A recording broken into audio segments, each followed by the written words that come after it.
The newest Dragon Ball The Breakers free update for Season 2 is one that is just, it's so good but also so trash at the same time that it's kind of crazy. It's so good because it did implement stuff that we've been wanting in Xenoverse for a very long time into Dragon Ball The Breakers. Stuff like spiking Saiyan hair when you go Super Saiyan. As you can see, my hairstyle is much different in my Super Saiyan form right here than when I am in my normal base form. This was a major step in the right direction for Dragon Ball The Breakers and potentially for Xenoverse later down the line. Also in this update, we got a Great Ape finally playable in a Dragon Ball game for the first time in a very long time. I believe Budokai Tenkaichi 3 was the last game where we actually were able to play Great Apes for ourselves and experience that kind of fun, right? So they did some amazing things in this update. But then, when you come around to the matchmaking changes that they had, on the surface, they seem pretty cool, you know. They added in Raider queue, they added in, you know, Survivor only queue, they added in this flex thing where you can either choose which one you want, and if you don't get said position, whether it's Raider or Survivor, your priority will just increase on that, right? Well, with these changes also came the absolute worst change possible to this game, because Dragon Ball The Breakers is a game that I've explained before is mainly fun with the homies. Most people only like to experience this game when they're playing with friends, because that's when all the laughs, the shit talking, and just good times go down, right? Well, with this update, it is really no longer possible to play with friends while being the Raider in any way, shape, or form, unless you want to go to trial mode. And let me show you guys what I'm talking about. As you see, I just picked Flex Raider as my matchmaking choice, right? And usually before this season update, it would bring you into a lobby no matter what, when you would actually start to matchmake. Well, now you see I'm actually just going into matchmaking immediately instead of being put into a lobby where I can invite friends to play with me. The only way you can actually invite friends to play with you is if you do Survivor only mode. Any other mode that you choose right there will automatically put you into matchmaking to where you can no longer invite friends to the lobby. And even when you do Survivor only, as you guys see on the top right, there's only 7 slots available. At first, when me and my homies saw this, we were like, okay, we'll just go into Survivor only and invite all the friends, get a full lobby, and one of us has to be the Raider, right? Well, that's not the case, because again, there's only 7 total slots available, including yourself, which means there's one other slot for that lobby, which is always going to be the Raider. So there is no possible way to play as the Raider with your homies in this game, except for going into trial mode, which I'm going to show you guys what that is right now. Basically a form of practice within Dragon Ball The Breakers, and the issue with this mode is you get absolutely nothing. Like, you can go to practice mode and you can invite as many people as you want, you can change it to trial where it's actually like a legit match, but at the same time you do not get any rewards from playing this mode. And the reason that is a major issue for a game like this, it's because, well, most of the stuff that you will unlock, you need to actually play and get rewards for. For example, summoning. You cannot summon without the 3 kinds of currency: Zenny, tickets, or TP medals. You get all 3 of those by playing and actually leveling up, playing the game. Just, that's the only way really to get them. There's no other way besides playing online matches to get these. Now again, in trial mode, you get 0 of everything. So if you want to play with a full lobby of your homies and actually have one of you be the Raider, well, then you're not going to get rewarded at all.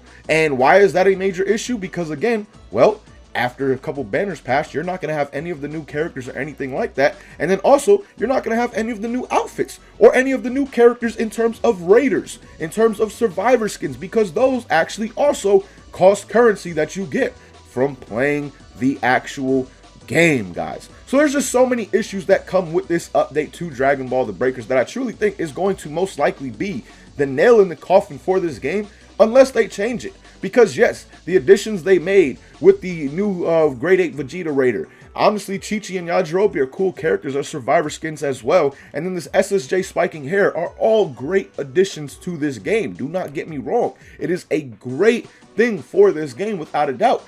But that matchmaking system is one of the worst things I've ever seen implemented into a game that is specifically mainly fun with your homies. Now, I know a lot of people will probably talk about, oh, but people were cheating. People were just helping their homies that were raiders. And if they were in the same lobby, they would just cheat, basically, right? You would have survivors telling the raider where the other survivors are, all things like this. Okay, I get that. But they did add in a report and block system.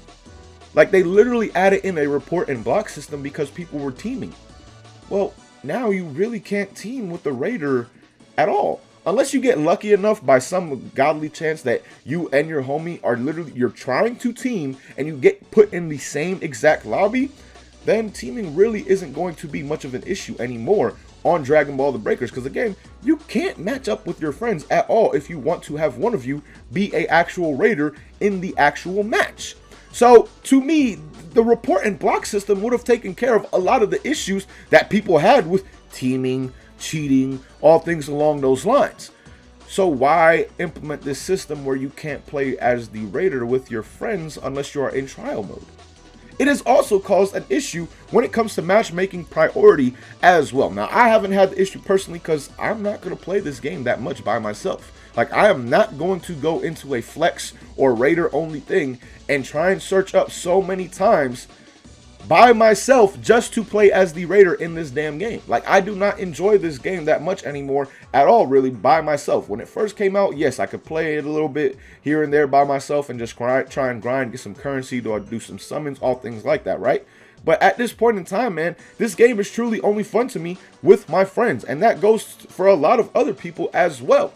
So the fact is that I don't want to sit here and wait 10, 20 matches to try and get raider one time. And again, those 10 to 20 matches, I'm playing solo the entire time, because as you guys see with this screenshot right here, someone got it all the way up to 21 priority on the raider. That is absolutely insane, and that's something that never happened with the previous matchmaking system either. So that's just another issue that this matchmaking system has thrown in. And to be honest, it seems cool on the surface, but then once you actually dive into it, it is honestly game ruining in my opinion, and one of the worst updates I've seen for a game in a long time. Like, this is one of the worst and best updates at the same time that I've seen for a video game in so long. Like, I truly have not seen a video game do something like this since, honestly, I cannot remember. Because this, to me, is literally trying to kill your own game. You are literally trying to say, hey, we don't want you playing with your friends unless you are going into trial mode where you cannot get any kind of rewards. Okay. It'd be different if, you know, rewards were given out, or the rewards that you get from actually playing were not the rewards that you need to summon for brand new characters in this game, or the rewards you need to get new characters like raiders or new outfits for your character at the same time, because that costs Zenny, which Zenny is the only way to get through actually playing the game. So these currencies, like I said, the only way to get them is by playing the game outside of practice mode, but the only way to play with your homies and enjoy the game together is in practice mode, where you get nothing. So it's really not a good situation for Dragon Ball The Breakers, and I really haven't seen too many like content creators talking about this issue or anything like that. So I want to put this out there. Hopefully Bandai and Dimps do see this, you know, and maybe decide to change it back, because again, this will be the absolute nail in the coffin for Dragon Ball The Breakers without a doubt, in my opinion, because the people who were left really playing this game, most of them were playing it with their friends. Now, once the hype dies down in like a couple of days from Grade 8 Vegeta and transforming Saiyan hair, I truly feel that this game is going to go back to having less than 100 players, or around 100 players playing at a time only, which is not good for a Dragon Ball game that is not even a year old. Because, for example, Xenoverse 2, on average on Steam, always has around at least 1,000 players. And Breakers, before this update, was sitting around like 150-ish. And I feel like once the hype around this update again dies down with the Great Ape and the Super Saiyan spiking hair, it probably will drop even lower than that, because people just really want to play this game with their friends, with their homies, and enjoy it together. So let me know what you guys think about this down below in the comments. Where do you stand on this update? Do you think that this update is good, or do you think that this is a trash update? Because people who play the game solo, you know, they think that this update is good because they no longer have to deal with teaming or cheating or anything along those lines.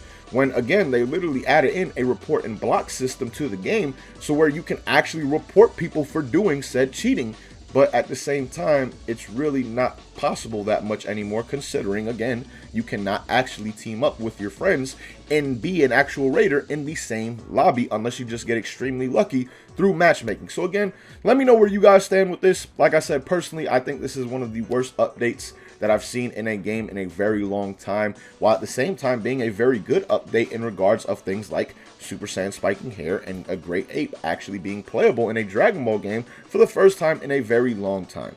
But with that being said, I'm going to end the video right here, man. Thank you guys for watching. Hope you guys, I guess took somewhat enjoyment out of it. This is like the first rant video I've done in a very, very long time. And I honestly never thought I would be doing a rant on breakers, but at the same time, I never thought that they would do something this stupid as well. So again, let me know what you guys think. But until next time, thank you guys for watching. Hope you enjoyed, and as always, hope you have a good one. Peace, y'all.